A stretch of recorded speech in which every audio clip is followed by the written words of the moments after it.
Hello, beautiful people of the Most High.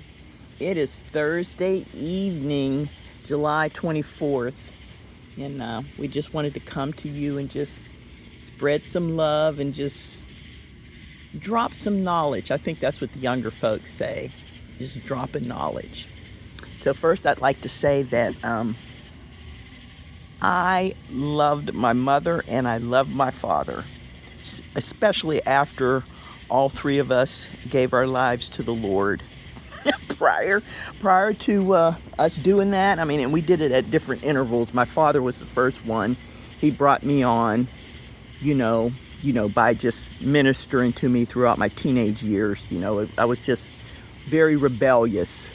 And like I said, we did not get along at all during my teenage years. In fact, when I got pregnant with my son, which I did on purpose, and I'm going to save a lot of this for my book, because I grew up under the spirit of rejection. And if anybody knows, the spiritual realm and, things like that, I just was not wanted. My mother and my father, they were both very, very callous, narcissistic people. So just to tell you a little bit about my mother, my mother's mother was 1/4 Cherokee. Now I don't know if it was, because I understand there were black Cherokees as well, but they were kind of pushed off out of the limelight. This is years ago, and I bought some books, so maybe one day we'll get into that. I know I owe you guys a lot, especially mobbing and some other stuff, but they were black Cherokees. I mean, they had the darker skin. The hair was still jet black and straight, like the ones with the red undertones in their skin. So I don't know whether it was, black Cherokee or just the ones that are known.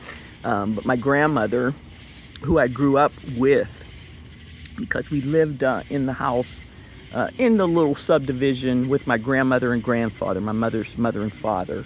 And I think it was Dave Chappelle that actually told this joke. He said that they made enough money to live around the poor whites.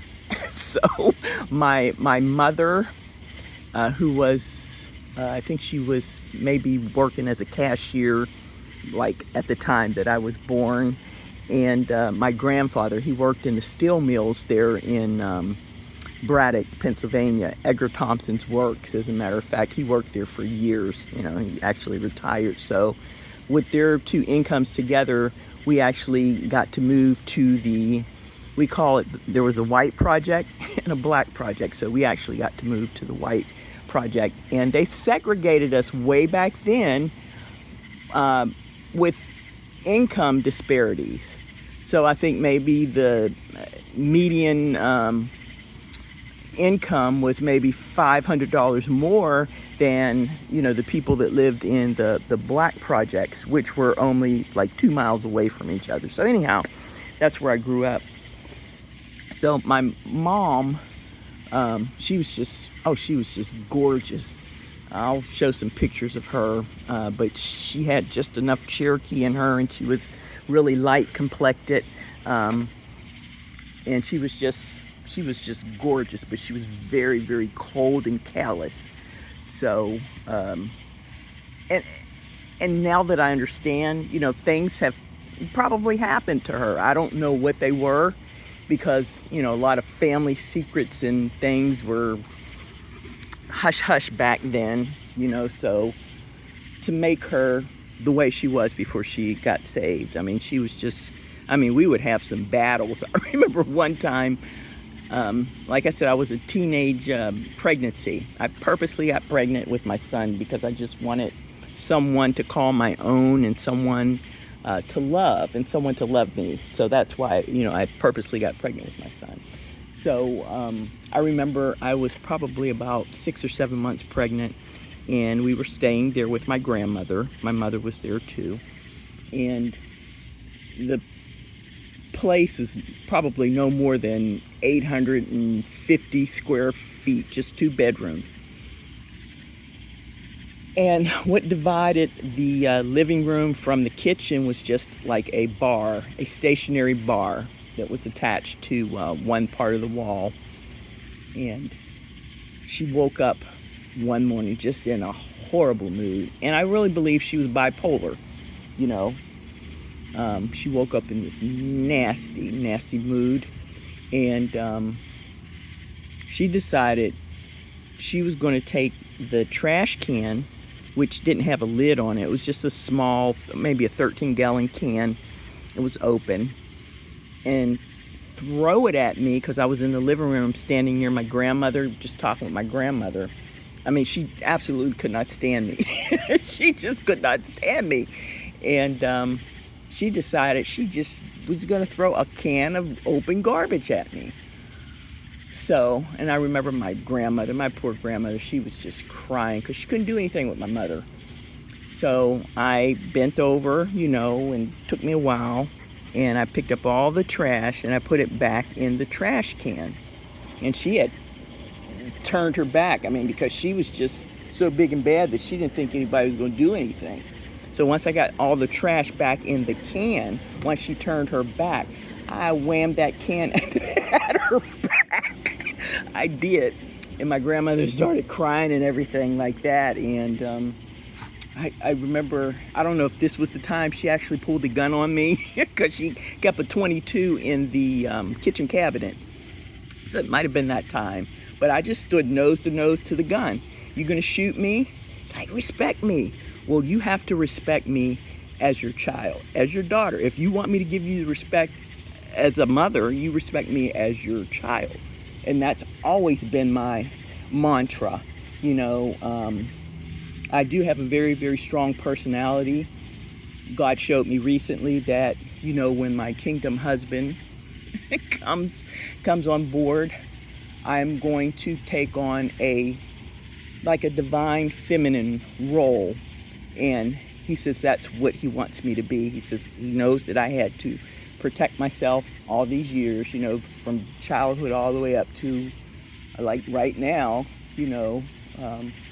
But what he's going to give me is from his heart, and I have to take my role as a feminine counterpart, as a helpmate to whoever my kingdom spouse is. And I prophesied that when the Lord first visited me. Let me just backtrack a little bit. So 1 week prior to the Lord visiting me on the 2nd of April, I was feeling just awful. I'm telling you, I just was like, I know God is getting ready to come back. I know Jesus is getting ready to come back for us. But I just feel so bitter and hateful. I mean, I hated myself, I hated my husband, I hated my family, and I hated his family. You know, and I said, I knew this just wasn't right. So I cried out to the Lord. I said, Lord, I know you're getting ready to come back. Please help me. You have to help me because I don't want to be left behind. You know, and I'm not, you know, it sounds like pun here, but I didn't want to be left behind. So the following week he did come, like I explained in the 32-minute video El Elyon has sent me. So it's not like I just walk around just getting all these visitations. I was just bitter and hateful. You know, I just hated everybody and I hated myself. So, I mean, if you're feeling that way in your life, you know, no matter what you've done or whatever, you know, there's no sin God can't forgive. Okay? And he says in his word, forgive 70 times 7 if your neighbor or your brother or sister or whatever sins against you. Forgive 70 times 7. That means endlessly. And he forgives us the same way. Not to say that we should be going out saying, okay, I'm going to go and do this because I know God's going to forgive me. We should not take that kind of attitude because God knows all, he sees all, he can see the heart. And he's not going to reward actions in that manner. But if you're honestly striving to do your best, and we all slip up, we all sin. Anybody that tells you they're holy, holy all the time, I will show you a liar. They are of the devil. Everybody sins daily. So don't think if, you come and give your life to the Lord, you got to walk this straight and narrow and you will be damned to hell. You do your best, and God sees you doing your best. He sees the efforts that you are making, and He will reward you. He will reward you openly. And that's the part that some of the world, I call the people that have not given their life over to the Lord, I just say the world. That's the part they can't get over. They see you with riches and abundance, and you came from the same place they did. They knew you when you used to do this, when you used to be bad and this and that, but you've given your life to the Lord, and the Lord tells you in His Word that His burdens are light, and I can't remember the words, but He will give you riches and glory if you follow His Word, if you walk in obedience, if you do His will. He is going to reward you openly and abundantly. He doesn't give cheap gifts. He goes all out. Whatever it is He, gives you, whether He gives you a husband, a wife, a house, a car, a job, friends, whatever.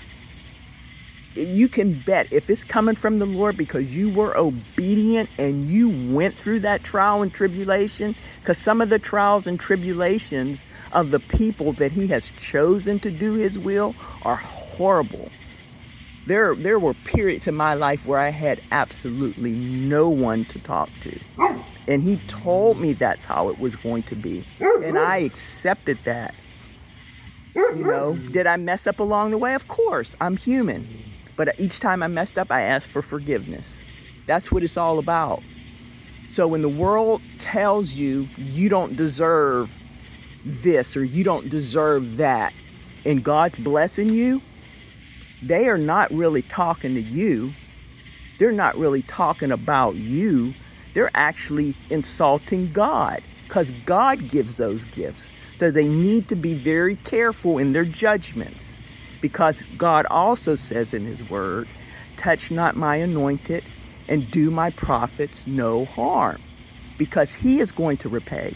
All you have to do is just sit still, keep your mouth shut, and pray. That's it. So, anyhow, my mom was kind of cold. We had a really crazy relationship growing up.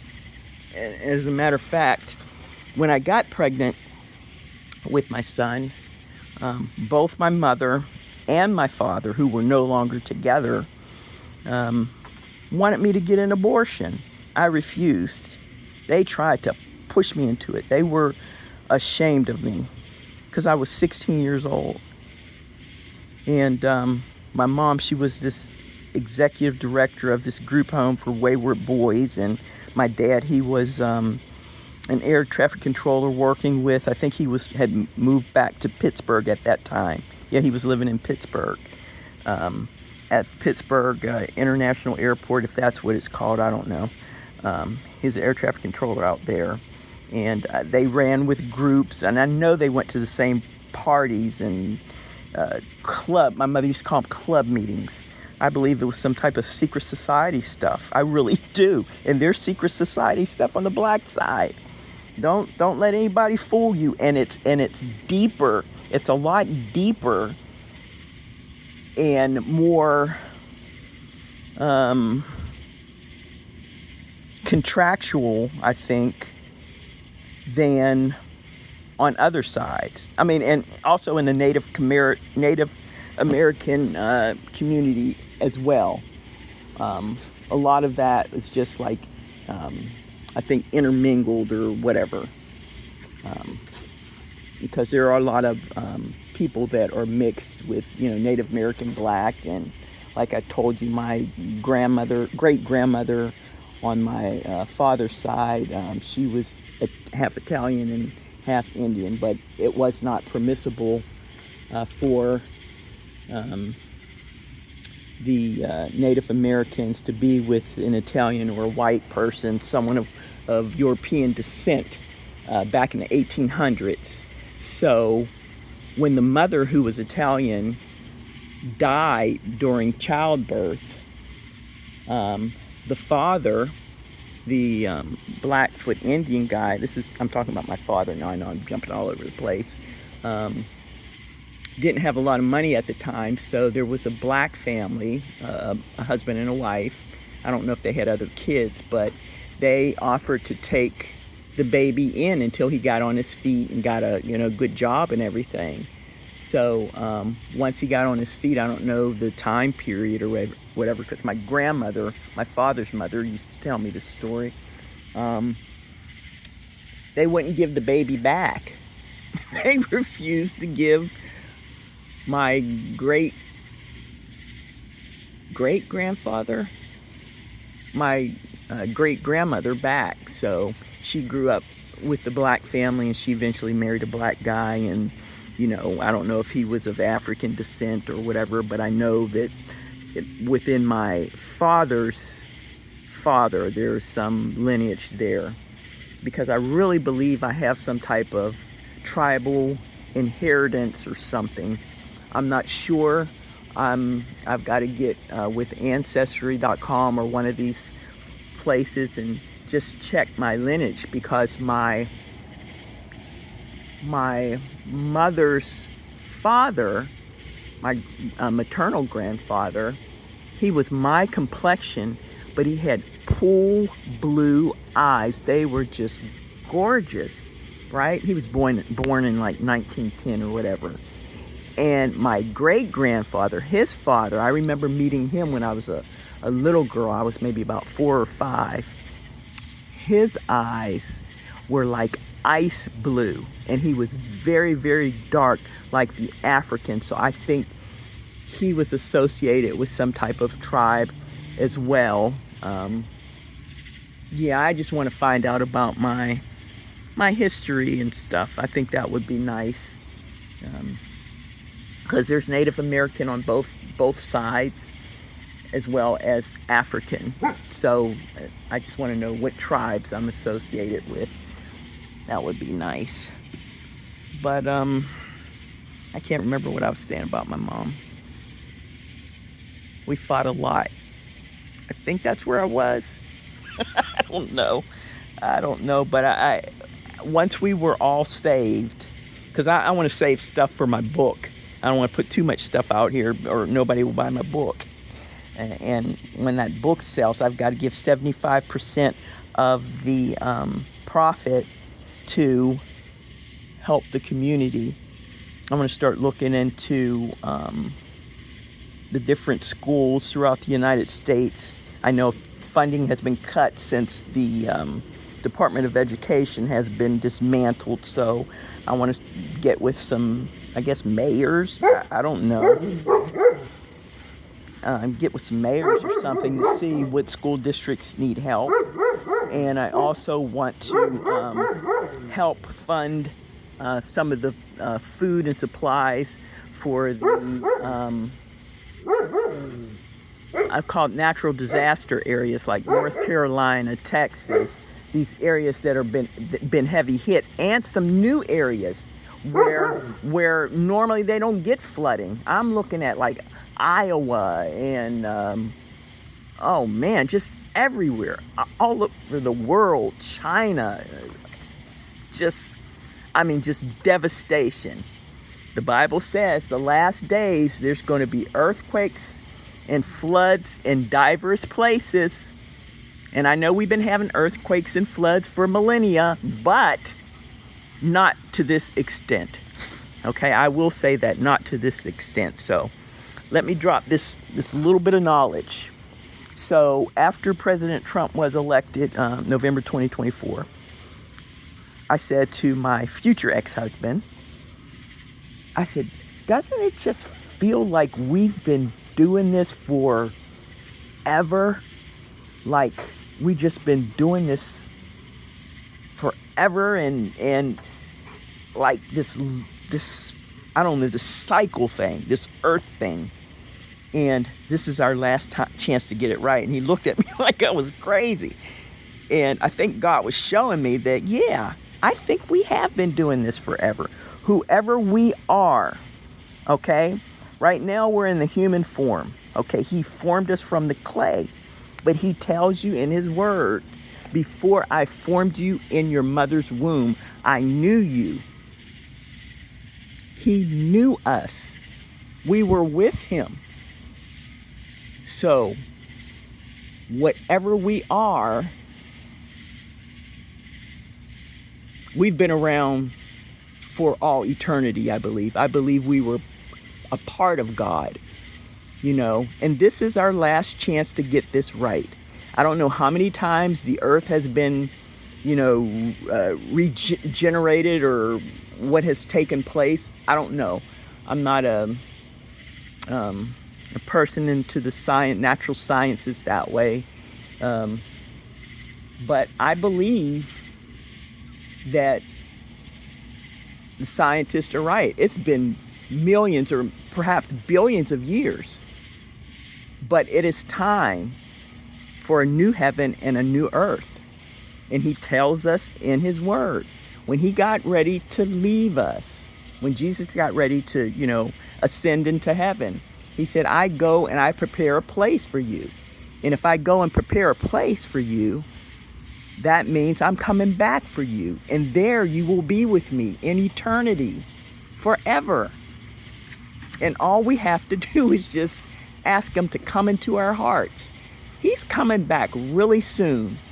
I don't know if we're at the 3.5-year mark or the 7-year mark, because I'm looking, I don't have my Bible out here. I know I probably should have brought it out here, but I'm looking at Revelations, where it talks about the 3.5-year period for the Antichrist to have served, or 36 months, And I'm thinking everybody's looking at this thing like it's going to be a consecutive period of time. I think that 3.5 years has already been served in the first Trump term. Okay? And we got a chance to turn this around. It doesn't mean it has to be doom and gloom. Okay? That's why he put us here.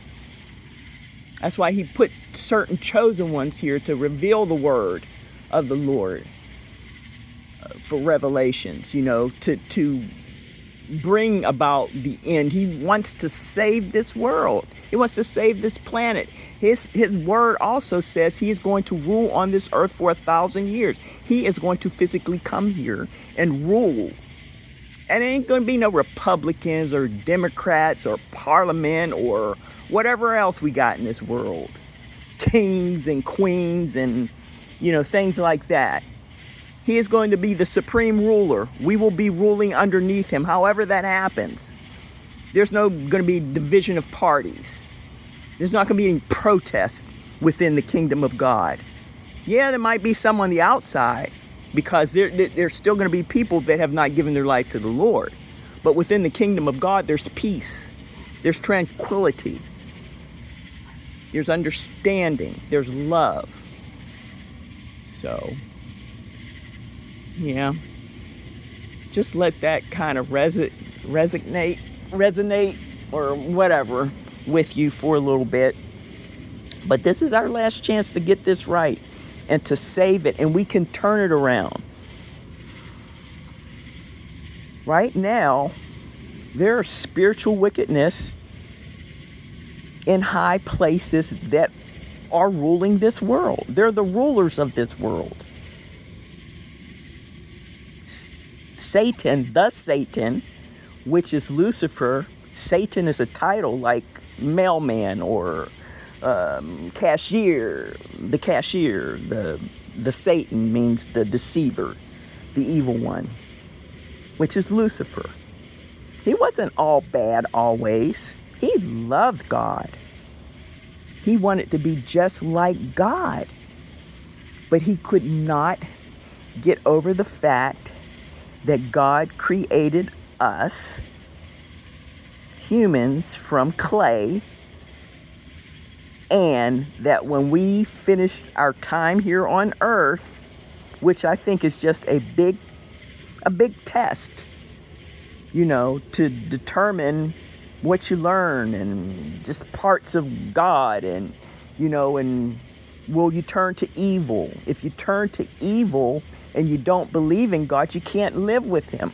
Not because he's evil and says, no, you just can't. No, if you don't believe in him, if you don't believe that he is, you just cannot go. It's like purchasing a train ticket to go across the United States. That's the best analogy that I can give. Unless you have your ticket, you're not going to board. Or if they do let you board, when the conductor comes around checking the tickets and you don't have a ticket, he's going to put you off at that next stop because you have to have a ticket. God's ticket is believing in his son, Jesus Christ, which is God in the flesh. He loved us so much. He came to earth in human form, born through the Virgin Mary, so that he could be an example of what he wanted us to do and to live.